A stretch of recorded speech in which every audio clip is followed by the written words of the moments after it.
Florida players that are there want to be there. Obviously, they have all of their opt-outs. But I think part of that is Billy Napier cleaning house and figuring out, hey, who wants to be here? Who wants to audition for playing time next year? And, the perfect example of that is Jack Miller, who is a guy that you're familiar with, being an Ohio State guy, previously backing up Stroud. So I think who's to say he can't go out there and maybe not be better than AR, but do some different things. So it's tough for the Beavs. Yeah. We don't have much on tape, obviously, to look at. And they still have, contrary. I know the SEC and Florida fans will push this narrative just in case they do lose, that they're out a bunch of people. But their O-line is intact, seemingly, besides their right guard, Osiris, who is 6'8", 380, and is being replaced by somebody who's 6'9", 390.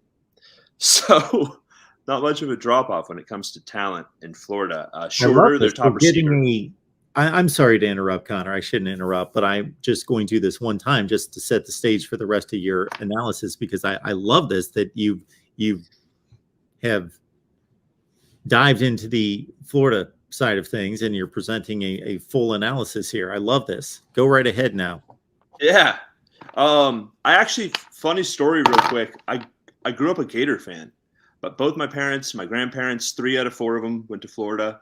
I would have been a 5th-generation Gator. And when I was choosing schools, I came out west and went to Oregon State. So these are kind of both my teams. Like, this is my big Super Bowl. So obviously this is the one day I won't be cheering for Florida. My mom is upset with me because, we grew up huge Gator fans.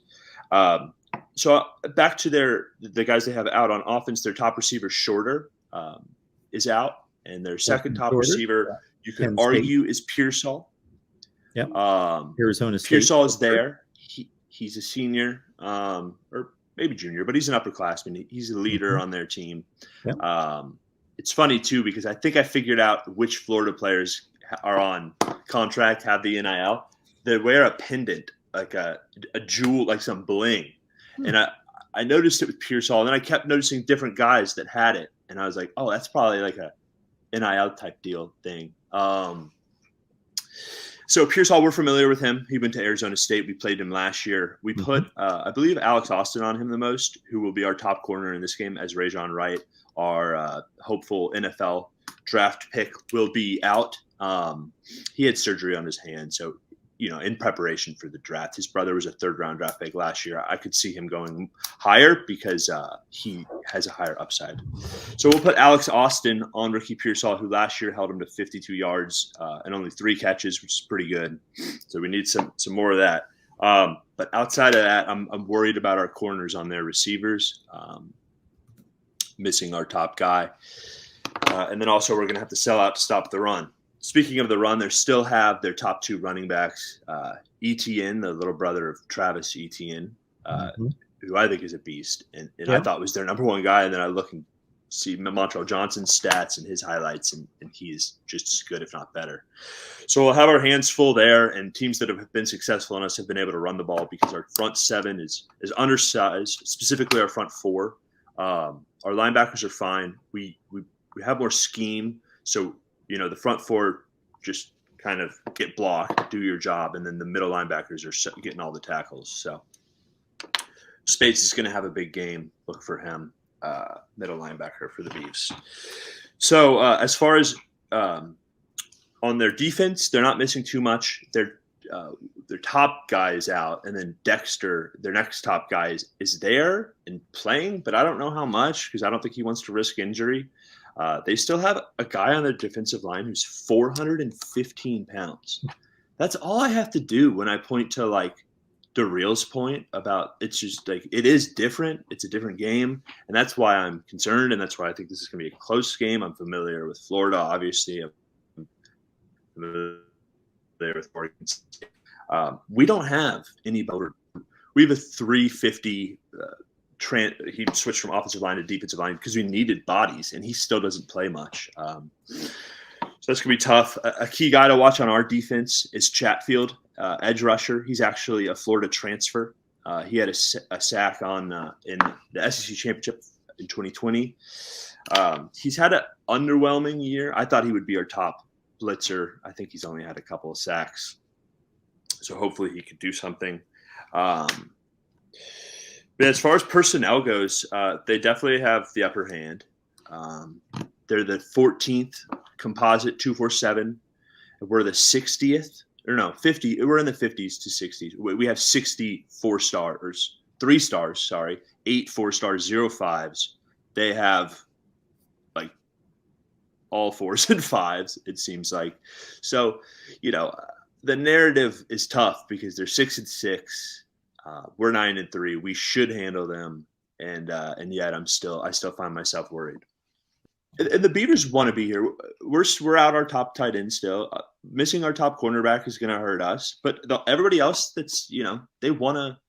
There are seniors on this team that literally said that they came back just to get the salty taste of losing the LA Bowl out of their mouth. This team lost to the Mountain West champ last year, and we get the opportunity the first 2 games of the year this year to beat the preseason favorites in the Mountain West. And we go out and we do that. And I think that kind of kicked us nationally relevant. You started noticing like, okay, in Fresno and Boise, they slipped up here and there, but they ended up being, those 2 guys. So those seniors that came back for that have kind of been leading them all the way. And you see their faces at all the festivities in Vegas. And they're on a business trip. It's funny to see all the Florida drip with their chains and their swag, the jump man and their jump suits, and Oregon State's wearing, like, I think the Florida fans were joking, like janitorial jumpsuits, and Jonathan Smith's wearing like clogs, like really like work shoes that like look not that expensive, and like a cheap suit, and Billy Napier's all swagged out, and it's just so true of both these ideas, these cultures, so it's exciting because I think SEC fans think of the Pac-12 as like glitz and glam and pass all over you, and we're going to come in there and we're going to be an SEC type team, granted without the athletes or the size, but we're getting there. The recruits are starting to come in, so this is a big. I wrote in the chat, 5 years down the road, nobody's going to remember that this Florida team had 6 wins. People are going to remember this is a blue blood. This is a national brand.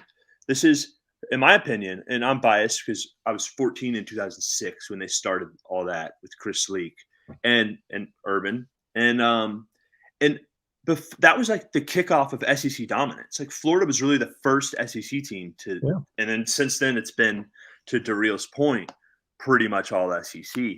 And so to beat Florida, and I hope handily, I think my prediction would be close through 3 quarters, and we pull away in the 4th, and we purposely try to, and hopefully we win by 2 scores, and then we can kind of, for all the naysaying that they're doing to really drive it home and win by a couple of scores would be the move, I think.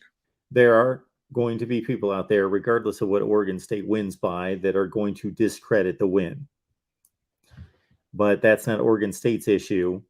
There's a football game to be played, and regardless of who's injured or who opts out, Oregon State needs to be given credit for the win if they do, in fact, win the game. Now, is it worth analyzing and giving context to the game? Of course. That's what we do. But Oregon State, we cannot take away credit from them or take away credit from Florida, of course, if they win the game. Yeah, and I think they do want to be, the Florida guys that are left want to be there.